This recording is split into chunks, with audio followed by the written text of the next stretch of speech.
Vamos abrir a escritura na Epístola de Paulo aos Efésios. Vamos ler aqui mais uma porção, dando continuidade ao que nós estamos falando, né? Capítulo 5 de Efésios. Quero ler com os irmãos os versículos 25, 26 e 27.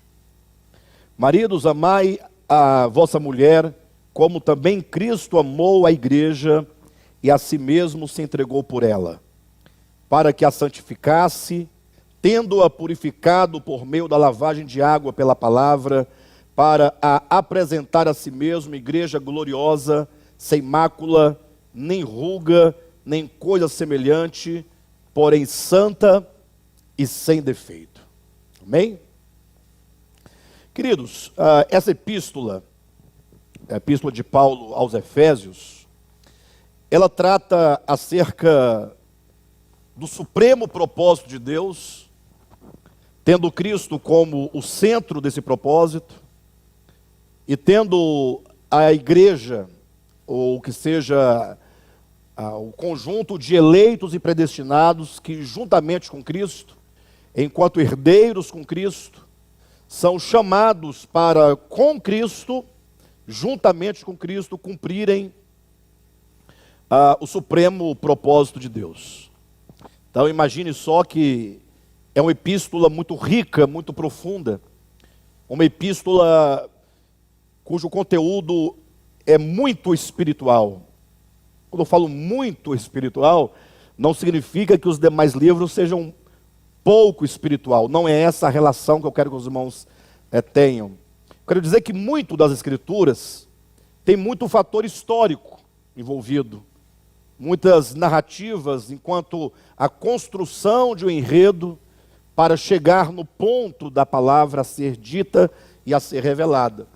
No caso das epístolas em geral, e sobretudo nessa epístola aos Efésios, o apóstolo ele vai tratando desde o capítulo 1 acerca das coisas eternas, das coisas espirituais, e em poucos momentos é que ele então toca em alguns elementos da história, alguns elementos da cultura, alguns elementos do tempo. Ou seja, essa carta ela é profundamente comprometida com a revelação do supremo propósito de Deus.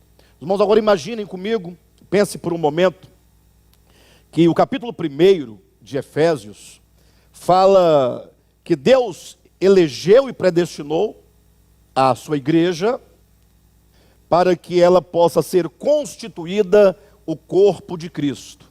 Capítulo 1 termina dizendo que Deus fez de Cristo, o Cristo que morreu, que ressuscitou, que ascendeu aos céus, fez de Cristo o cabeça de todas as coisas.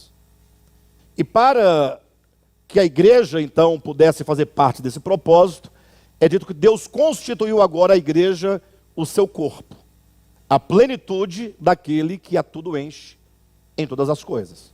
Só daí é para a gente parar um pouco e pensar na grandiosidade desse propósito supremo de Deus. Imagine só que cada um de nós, uma vez que somos eleitos por Deus e predestinados por Deus, nós somos chamados a formar o corpo de Cristo. Então, não é qualquer coisa.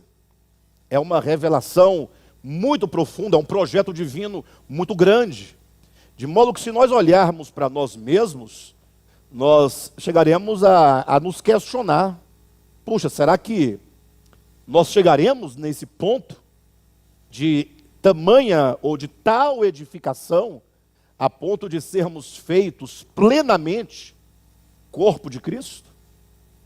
De sermos, porque dizer que nós seremos feitos plenamente corpo de Cristo, implica dizer que nós teremos uma natureza espiritual e corpo semelhante à dele. Ou seja, nós seremos assim como é o Cristo de Deus encarnado, que morreu, que ressuscitou, que ascendeu aos céus, que foi entronizado, que foi exaltado, assim também seremos nós. Então, é um projeto muito grande do ponto de vista humano, obviamente. Do ponto de vista divino, não deixa de ser um grande projeto, mas está à altura daquele que projetou. Ou seja, Deus é poderoso para nos fazer o corpo de Cristo.